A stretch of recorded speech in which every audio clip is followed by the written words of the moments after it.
मैं जिस विद्यालय पे खड़ा हूँ, इस विद्यालय की तस्वीर जो आपके मोबाइल स्क्रीन पर दिख रहा है, ये एक विद्यालय है और सरकारी विद्यालय है। बिहार के मुख्य सचिव यानी ये कहिए के पाठक जी लगातार शिक्षा विभाग पर अपना शिकंजा कसे हुआ है और उनके लगातार निरीक्षण के बावजूद सभी व्यवस्थाओं में सुधार आया है। ये कहिए कि शिक्षा व्यवस्था में जिस तरह से नीतीश कुमार ने पहल किया, उनके शिक्षा विभाग के अधिकारी की पहल हुई, उससे कहीं न कहीं स्कूल में तो सुधार हुआ साथ साथ शिक्षा में सुधार हुआ। यहाँ की शिक्षा की गुणवत्ता बहुत अच्छी है। बताया जा रहा है कि मैं जिस विद्यालय के प्रांगण में खड़ा हूँ, यहाँ विद्यालय है ही नहीं। यहाँ एक पेड़ है, बरगद का पेड़, और इसी बरगद के पेड़ के नीचे एक विद्यालय चलता है। यहाँ कक्षा 1 से कक्षा 8 तक की पढ़ाई होती है और इस विद्यालय में आज से नहीं, बताया जाता है कि 1971 में जब इस विद्यालय का स्थापना हुआ था और तब से आज तक बच्चे इसी तरह पढ़ते हैं। और ये दशा इसलिए आपको दिखाने आए हैं कि कम से कम सरकार ये तो समझे कि बिहार में जितने दावे किए जा रहे विकास का, वो विकास की पोल तो ये बिरोल के इसी विद्यालय से खुला है। ये देखिए राजकीय मध्य विद्यालय बड़ाई, जहां मैं खड़ा हूं। हालांकि यहां पर हर सप्ताह में एक बार साप्ताहिक जांच के लिए कोई न कोई प्रखंड से पदाधिकारी आते हैं, चाहे वो अनुमंडल पदाधिकारी हो या फिर शिक्षा पदाधिकारी हो। यहाँ आते जरूर हैं, इस तस्वीर को देखते हैं, यहाँ एक आध फोटो भी खींच के ले जाते हैं और फिर होता यह है कि जाने के बाद भूल जाते हैं। शायद इसी गांव में मुखिया का भी घर पड़ता है, इसी गांव में प्रमुख का भी घर पड़ता है। प्रमुख साहब ने भी अपने तरफ से पूरा प्रयास किए कि इस विद्यालय को एक भवन बने। मुखिया ने भी पहल किया कि इस विद्यालय को एक भवन बने। शायद उनका पहल कहीं तक सफल नहीं हुआ। हमको आने की ज़रूरत क्यों पड़ गई, ये बताने के लिए हम पहले प्रधान अध्यापक के पास चलेंगे, उनसे बातचीत करेंगे, उनसे जानने का प्रयास करेंगे। यहाँ जिस तरह से मासूम बच्चे पढ़ते हैं, कहीं न कहीं इनके साथ कभी भी एक अनहोनी होने का खतरा महसूस होता है। कभी भी पेड़ के नीचे बैठते हैं, बच्चे पढ़ाई करते हैं। यहाँ बहुत सारे जो आपको छोटे छोटे छेद दिख रहे होंगे, कहीं न कहीं इसमें बरसात का मौसम है और कहीं न कहीं सांप बिच्छू जो जहरीले जीव होते हैं उनका यहाँ पर। फिर ऐसे में इस बच्चे को अगर काट लिया तो इसका जिम्मेवार कौन होगा? क्या शिक्षा विभाग होंगे जिम्मेवार या फिर स्कूल के प्रधान अध्यापक होंगे जिम्मेवार? एचएम सर हमारे साथ हैं, हम उनसे सबसे पहले जानकारी लेंगे कि सर इस विद्यालय में आप कब से यहाँ पर नियुक्त हैं? मैं जून 2018 में यहाँ ट्रांसफ़र होकर आया हूँ और एक साल पूर्व जब हमारे पूर्व full phase head master collapse कर गए तब से प्रभार मुझे मिला है। अच्छा सर, जब से आप आए इस विद्यालय की स्थिति ऐसी है, पेड़ के नीचे ही पढ़ाई जा रही है? यथावत ऐसी ही है शुरू से, लगभग शुरू से। जब यहाँ के ग्रामीण बता रहे कि 1971 में जब इसकी स्थापना हुआ था तब से इसी तरह पढ़ाया जा रहा है। उस समय की तो बात नहीं कहूँगा, लेकिन जब स्थापना हुआ था उस समय भवन नहीं बना था और शुरुआत हुई थी इसी ढंग से जैसा सुना गया। जब से आप आए आपका क्या कुछ पहल रहा? जो शिक्षा पदाधिकारी है, चाहे वो प्रखंड के शिक्षा पदाधिकारी हो, जिला के शिक्षा पदाधिकारी हो, उनसे क्या मांग किया भवन होना चाहिए यहाँ पर? हाँ, मैंने बीओ, बीडीओ, सीईओ साहब और डीएम और डीओ साहब और यहाँ तक कि सीएम साहब को भी स्पीड पोस्ट से प्रतिवेदन लिख के स्कूल की स्थिति के बारे में दिया हूँ और अपेक्षा करता था कि कोई ना कोई कहीं ना कहीं कोई सुनवाई होगी, लेकिन अभी तक कोई सुनवाई नहीं है। यहाँ तक कि डीएम साहब भी चंद्रशेखर सिंह, तत्कालीन डीएम चंद्रशेखर सिंह भी यहाँ आए थे। उन्होंने यहाँ की यह स्थिति देखी, लेकिन देख के गए थे, लेकिन तुरंत बाद उनका तबादला हो गया, इसलिए वो शायद इसी चलते यहाँ पे ध्यान। चंद्रशेखर सिंह डीएम के बाद त्यागराजन साहब है, डॉक्टर त्यागराजन डीएम बने, उसके बाद अभी डॉक्टर राजीव रोशन जी है। क्या उनके बाद ये दोनों डीएम को जानकारी मिली इस मामले में? हाँ, उनको भी हमारे पूर्व जो फुल फेज हेड मास्टर थे उन्होंने लिख के दिया था। अच्छा, इस स्कूल में कितने अभी शिक्षक और शिक्षिका हैं? हम लोग कुल 9 शिक्षक हैं, जिसमें 7 शिक्षक हैं और 2 शिक्षिकाएं हैं। और कितने कक्षा की पढ़ाई होती है सर? 1 से 8 तक की कक्षा की यहाँ पढ़ाई होती है। वर्ग 1 से 8 तक। हाँ, और क्या क्या समस्याएं होती है? समस्या ये होती है कि जब बच्चे सामूहिक रूप में बैठते हैं तो खुले आकाश के नीचे बैठते हैं, बरगद के पेड़ के नीचे।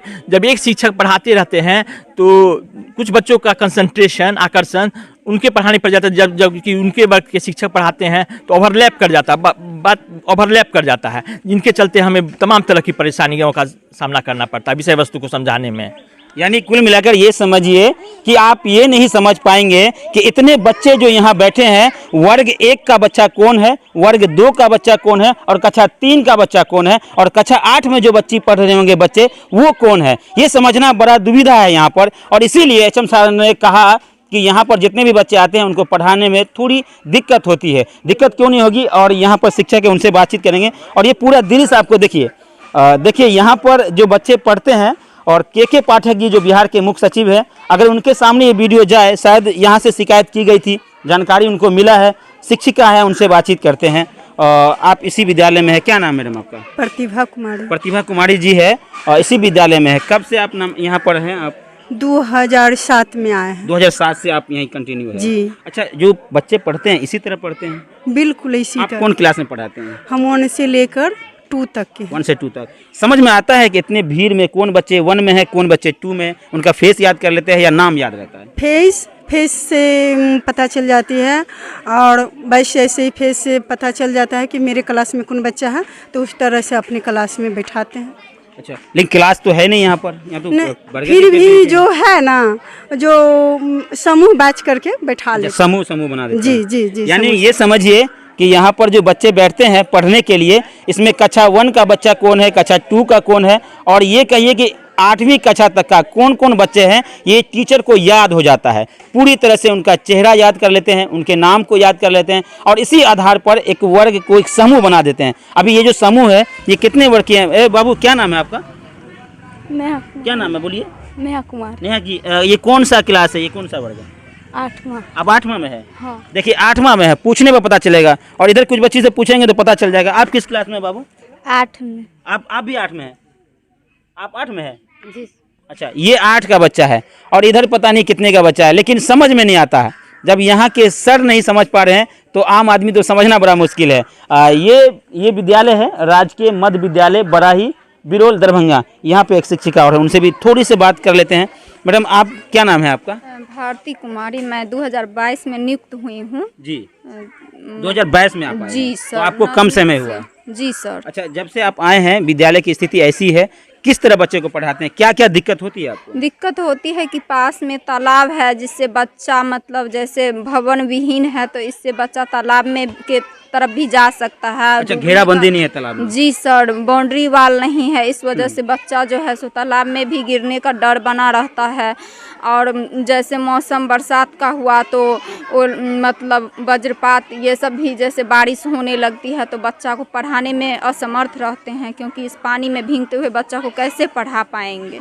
अच्छा, सांप बिच्छू जहरीले जीव का भी डर जी रहता है? सर, हाँ। बच्चा जो है सो ऐसे भी जो भी भवन है बरामदा ही है, इसमें ये भी टूटा फूटा है, कहीं ना कहीं से जो है सो सांप का भी आगमन हो सकता है। वृक्ष है, झाड़ी है, इधर उधर से कहीं से भी, तालाब से भी। अच्छा, जब गर्मी का मौसम होता है, बहुत तेज धूप होता है, तो पेड़ के नीचे है, एक तरफ से धूप आता होगा तो बच्चे को किधर एक तरफ एडजस्ट करना होता है? जैसे जैसे धूप देखते हैं आता है तो जिस तरफ छांव मतलब छांव होता है उस तरफ हम बच्चे को ले जाकर पठन पाठन कराते हैं। हाँ, ये समस्या है कि जब धूप इधर से आती होगी सूरज, तब उस समय बच्चे को उधर बैठाना पड़ता है, जब उधर से धूप आता है तो बच्चे को इधर बैठाना पड़ता है। शिक्षक हैं, उनसे जानकारी ले लिए। कुछ बच्चे हैं, छोटे छोटे मासूम बच्चे हैं, उनसे भी जानकारी लेंगे कि इनको क्या दिक्कत है। थोड़ा इधर आ जाइए, जो बच्ची है थोड़ा उनसे जानकारी ले लेंगे। क्या नाम है? अमरेश कुमार। इधर देखिए, थोड़ा बोलिए। अमरेश जी, क्या दिक्कत होता है? कौन क्लास में पढ़ते हैं आप? 8वीं। 8वीं में पढ़ते हैं। क्या दिक्कत होता है यहाँ पे विद्यालय में, बताइए। भवन विहीन है यहाँ पे, सूर्य का प्रकाश पड़ते रहता है। बारिश होगा तो छुट्टी हो जाएगी? हाँ, छुट्टी हो जाएगी। तो फिर पढ़ाई तो होगी नहीं? नहीं। अच्छा, अभी बरगद के पेड़ के नीचे है। हाँ। आसमान में बादल भी लगा है। हाँ। तो कितना देर पढ़ते हैं जब तक बारिश नहीं आता है? स्कूल नहीं होने के कारण यहाँ 12 बजे सभी घर पर चले जाते हैं। अच्छा, मतलब अब पढ़ाई करना चाहते हैं आप? हाँ। क्या बनना चाहते हैं आगे? IAS। अब बताइए, ये बच्चा कैसे IAS अधिकारी बनेगा, ये बताने का प्रयास कर रहे थे कि बच्चा IAS अधिकारी आखिर बनेगा कैसे, जब विद्यालय ही नहीं होगा, बारिश होगी तो छुट्टी हो जाएगी। आपको चलिए इधर से थोड़ा तस्वीर दिखा देते हैं एक बार फिर से, उस मासूम बच्चे का। जो बच्चे यहाँ पर नौनिहाल है वो यहाँ आते हैं, उसके माता पिता अपने कलेजे पर पत्थर रखकर इस बच्चे को यहाँ भेजते हैं, इस उम्मीद के साथ कि मेरा बच्चा का भविष्य बनेगा, मेरा बच्चा पढ़ेगा, कुछ बड़ा बनेगा। ये बच्चा है, देखिए एकदम छोटा सा मासूम है। क्या नाम है बाबू? देवराज। देवराज नाम है। अच्छा, कौन कक्षा में हो? मैं पहला में। पहला कक्षा में। पढ़ते हो यहाँ पर? डर भी लगता है? नहीं, डर नहीं लगता है। बारिश होगा छुट्टी हो जाएगी? मैं छुट्टी छुट्टी दे देते हैं। रोज छुट्टी हो जाता है ना बारिश में? धूप भी लगता है कभी कभी, गर्मी? अच्छा, जहां ये इंडिया डिजिटल हो चुका है। सभी विद्यालयों में सभी तरह के संसाधन उपलब्ध कराए जा रहे हैं, पंखा दिया जा रहा है विद्यालय में, लाइट की व्यवस्था की जा रही है, डिजिटल बोर्ड लगाया जा रहा है, डिजिटल के माध्यम से बच्चों को पढ़ाया जा रहा है। लेकिन एक विद्यालय ऐसा है जहाँ विद्यालय ही नहीं है। ये बच्ची है, क्या नाम है बाबू? पूजा कुमार। पूजा नाम है। कौन कक्षा में पढ़ते हैं? 6 कक्षा। 6 में। अरे वाह, तो क्या आगे क्या बनना है आपको? डॉक्टर। डॉक्टर बनना है। बताइए, ये बच्ची है छोटी सी, पूजा नाम है इसका, ये डॉक्टर बनने की सपना देख रही है। लेकिन आप इस बात का अंदाज़ा लगाइए कि जिस स्कूल में ये पढ़ रही है, जिस जगह पर ये पढ़ रही है, अगर यहाँ समय रहते विद्यालय नहीं बना तो इनका डॉक्टर बनने का जो सपना है वो चूर चूर हो जाएगा। पढ़ाई में क्या क्या दिक्कत होती है यहाँ पर? यहाँ पर स्कूल नहीं है। स्कूल नहीं है तो पेड़ के नीचे आप बैठते हैं? पेड़ के नीचे उस तरफ बैठते हैं। डर लगता है? हाँ। गर्मी में धूप भी लगता होगा? यस। अच्छा, तो सर क्या बोलते हैं? सर बोलता है कि जाओ सरकार को कहो, यहाँ पर क्या कहो, बाबा को बोलो कहने के लिए। अच्छा, तो पढ़ाई कैसी होती है? पढ़ाई ठीक होती है सर। पढ़ाई अच्छा होता है। पढ़ाई अच्छा होता है, ये बात अच्छी बात है, क्योंकि पढ़ाई के लिए जो यहाँ शिक्षक है वो मौजूद है। ये बच्चे हैं, इनसे भी जानकारी लेंगे। क्या नाम बाबू आपका? मेरा नाम हिमांशु कुमार नीरज है। हिमांशु, क्या बनना चाहते हैं आप? मैं अपने लाइफ में IAS बनना चाहता हूँ। IAS बनना चाहते हैं, क्यों? यहाँ पे पढ़ाई अच्छा होता है और शिक्षक भी उस पर ध्यान देते हैं, इसीलिए मैं अपना सपना लिया हूँ IAS। अच्छा, सपना बना रखे हैं, लेकिन वो सपना कैसे पूरा होगा जब आपके विद्यालय में भवन ही नहीं है? तूफान आया तो छुट्टी, आंधी आए तो छुट्टी, ज़्यादा धूप हो गया तो छुट्टी हो जाएगी, फिर कैसे पढ़ेंगे? यहाँ पे सरकार से क्या कहना चाहेंगे आप? मुख्यमंत्री से क्या कहेंगे? मैं मुख्यमंत्री जी से यही कहना चाहता हूँ कि यहाँ पे बगल में तालाब है और यहाँ पे घेराबंदी अच्छा नहीं हुआ है, तो कभी भी कोई बच्चा इसमें जाके गिर सकता है तो डूब जाएगा। यहाँ पे भवनहीन होने के कारण पढ़ाई में बहुत दिक्कत होती है।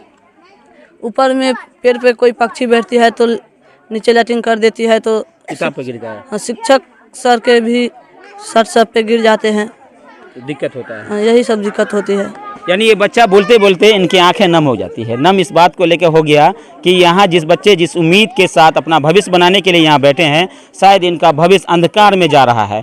इनकी इच्छा है कि हम IAS अधिकारी बनेंगे, लेकिन जिस विद्यालय में ये बैठे हैं, जिस विद्यालय का ये स्थिति है, उससे ये अंदाज़ा लगाया जा सकता है कि जब यहाँ भवन नहीं बनेंगे। हालाँकि उधर शौचालय ठीक ठाक दिख रहा है और मुखिया जी की तरफ से एक सूखा और गीला कचरा रखने के लिए डस्टबिन जरूर रख दिए गए हैं। इस गांव के ग्रामीण हैं, उनसे बातचीत करेंगे। प्रमुख साहब है, उनके ससुर जी आए हैं, हम उनसे बातचीत करेंगे कि जिस विद्यालय जिस गांव में आप रहते हैं उसी गांव का ये विद्यालय है और इसकी स्थिति इतनी दुर्दशा है। थोड़ा यहाँ चले आइए। तो क्या कहना चाहेंगे इस विद्यालय के बारे में? आपकी क्या कुछ पहल रहा है? कितनी बार यहाँ जो है ना 1971 ईस्वी में यहाँ जो है से विद्यालय निर्माण हुआ। उस समय कुछ दिन जो है से करकट के घर में चलते चलते जो है से एक मकान बनाया गया, आपका जो है पक गया। वो 10 साल चल के वो जर्जर मच गया है विद्यालय। और जो है से आपको हम लोग कितने बार लिखे हैं, कितने बार हर मीटिंग में लिखते हैं, हर बार लिखते लिखते जो है से हम लोग कहीं से हो नहीं पाया। अभी पेड़ बरगद का पेड़ का नीचे स्कूल चल रहा है। धूप में विद्यार्थी को छुट्टी दे दिया जाता है, बारिश में छुट्टी दे दिया जाता है।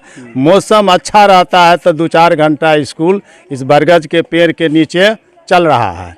ऐसे में तो बच्चे का भविष्य बर्बाद हो बच्चे का भविष्य बर्बाद हो जाएगा। जिस दिन इस पेड़ का डल्ली टूटेगा उस दिन जैसे बच्चे का भविष्य बर्बाद हो जाएगा, समझ गए? यहाँ पर अगर कोई पेड़ टूट गया तो बड़ी अनहोनी भी हो सकता है। हाँ, मनहोनी भी हो सकता है। पेड़ जो है बरगद का पेड़ बहुत लंबा डल्ली हो गया है, अब टूटने वाला है, किसी समय टूट सकता है।